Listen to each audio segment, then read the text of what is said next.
Selamat malam semuanya, perkenalkan nama saya Dea Ricci Putra Tambo Demanik dengan NIM C240123111. Nah, kali ini saya akan mempresentasikan seminar hasil terkait analisis pertumbuhan, reproduksi, dan makanan ikan tongkol Eutenus avanis Cantor 49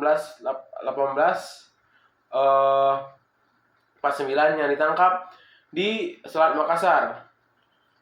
Kemudian kita masuk pada latar belakang. Nah, latar belakang sendiri mencakup perairan Indonesia merupakan salah satu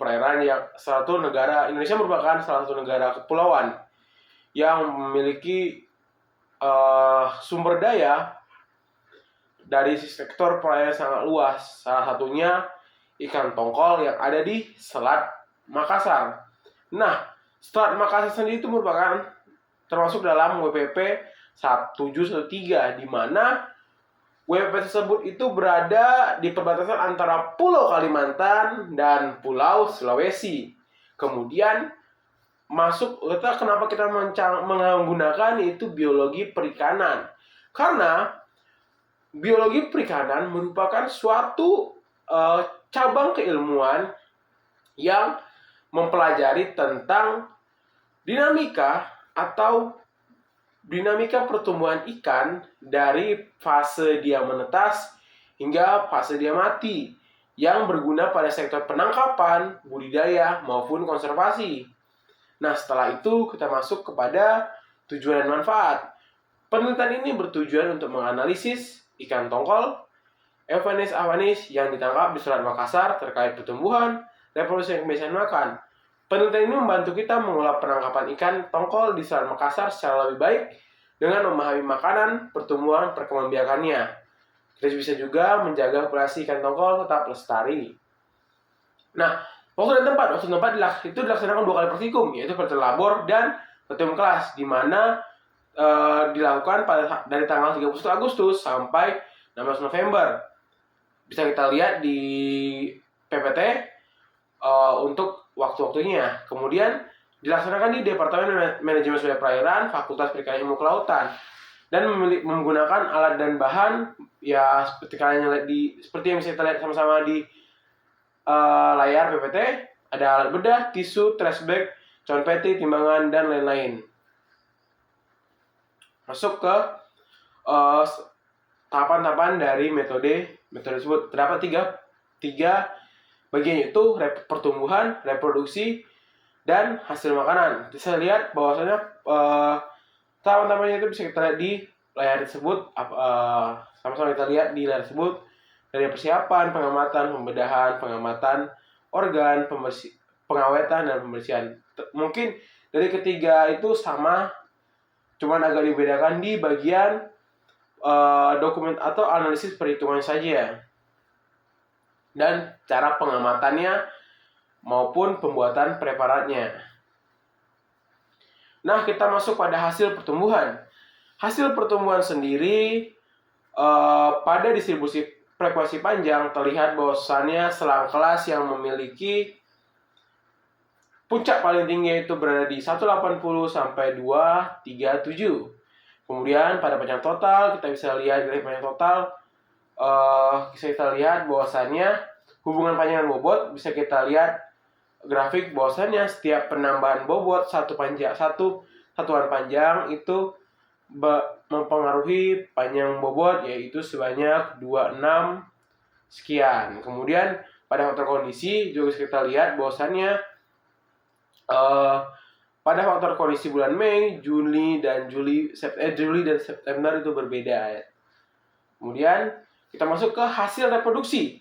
Kita bisa lihat pada grafik tingkat kematangan gonad ikan jantan dan betina. Terlihat bahwasannya perbedaan tingkat TKG juga ada di antara ikan jantan dan betina. Kemudian untuk indeks kematangan gonad. Indeks kematangan gonad menunjukkan bahwasannya pergerakan ke arah meningkat dari TKG 1, 2, 3, dan 4 dari baik putu jantan maupun betina. Kemudian masuk dalam fekoditas. Kita lihat bahwasannya setiap penambahan satu satuan panjang dapat mempengaruhi fekoditas sebanyak 12747. Kemudian juga dengan bobot tubuhnya. Diameter telur sendiri bisa kita lihat bahwasanya tipe ikan tongkol ini yang kita kaji ini memiliki tipe pemijahannya itu total spawner. Nah, kita masuk ke hasil makanan. Kita lihat bahwasanya pada ini sebagian terbesar dia memiliki makanan yang utama itu adalah potongan krustase. Nah, untuk makanan dan cumi-cumi sebagai makanan utama, potongan ikan termasuk makanan pelengkap dan lain-lain.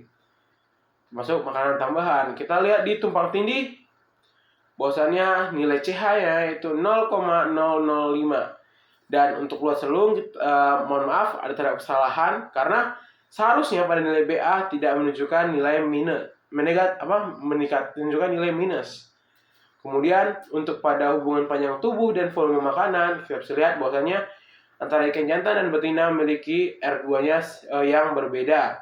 Dan pada panjang usus rataan itu bisa kita lihat bahwasannya ikan tersebut merupakan ikan karnivora karena panjang ususnya tidak mencapai 1 yang memiliki nilai 0,52061423. Oke, kita masih dalam pembahasan pertumbuhan berdasarkan hasil data pada 210 spesies ikan tongkol. Pertumbuhan ikan dipengaruhi faktor eksternal seperti kimia, fisika, biologi, perairan, dan sektor internal lain seperti warisan genetik, ketahanan penyakit, dan kemampuan untuk memanfaatkan makanan. Nah, bisa kita lihat bahwasannya dari analisis menunjukkan bahwa pertumbuhan ikan tongkol jauh lebih padat dibanding hasil penelitian. Hal ini mengindikasikan adanya perbedaan laju pertumbuhan dan populasi ikan tongkol yang berbeda. Seperti juga menurut Jamal et al. 2022, terdapat beberapa faktor yang mempengaruhinya. Perbedaan faktor kondisi ini berdasarkan hubungan variasi pertambahan panjang yang memberikan bobot dan bobot ikan. Reproduksi. Kita lihat tadi bahwasannya pada ikan ini memiliki pola kematanggungan antara jantan dibanding betina. Sebaliknya, ikan betina lebih banyak ditemukan dalam kondisi TKG 4, sedangkan untuk kenyataan di bawah TKG 1. Nah, pada bulan berdasarkan penelitian Hanif itu sama seperti yang didapatkan oleh penelitian Hanif pada tahun 2020. Berdasarkan analisis grafik pada indeks matanggunat, jantan dan betina kita hubungan linear antara keduanya sesuai dengan temuan Muharram et al. 2020. Dan dari hasil pertimbangan nomor menunjukkan ikan tongkol memiliki variasi yang cukup signifikan. Dan penelitian ini maupun dalam penelitian Ardelia et al. 2016. Kemudian pembahasan pada makanan. Berdasarkan hasil analisis nilai tumpang tindih ikan tongkol dan betina adalah 0,005 yang mengindikasikan bahwa keduanya memiliki kesamaan makanan yang rendah. Dengan demikian antara jantan dan betina tidak memiliki tingkat persaingan atau mereka itu tidak terlalu selektif dalam memilih makanan. Nah, terus untuk berdasarkan kita lihat juga bahwasannya pada ikan tongkol ini memiliki makanan utama yaitu potongan khususnya cumi-cumi, sebagai makanan utama. Terus 2%, terus juga potongan ikan sebagai makanan pelengkap dan lainnya sebagai makanan tambahan. Berdasarkan kesimpulan ini, bahwa kita artikan perhitungan analisis tumbuhan diketahui di MFP ikan dominasi selang 180-23. Jadi pada dominasi-dominasi yang menunjukkan bahwasanya dalam setiap selang kelas memiliki perhitungan yang berbeda berdasarkan hasil yang kita kaji dan hasil jurnal yang kita kaji memiliki persamaan tidak begitu jauh, yang artinya menunjukkan bahwasanya penelitian yang kita kajian yang kita jalankan sudah selinear atau sudah sejalan dengan penelitian sebelumnya, dan kita memiliki saran yaitu pemantauan jangka panjang sangat penting untuk menganalisis pola pertumbuhan evolusi ikan tongkol sepanjang musim pertama mami dan faktor lingkungan yang dapat ditimbulkan dengan adanya seperti penangkapan yang berlebihan ataupun perlu adakannya konfirmasi habitat untuk memperkuat pada reproduksi ikan-ikan tersebut. Kita bisa lihat data pustaka yang kita pakai. Oke, mungkin sekian presentasi dari saya. Apabila ada salah kata pengucapan, saya mohon maaf. Kurang lebih, saya tutup. Selamat malam semuanya. Terima kasih.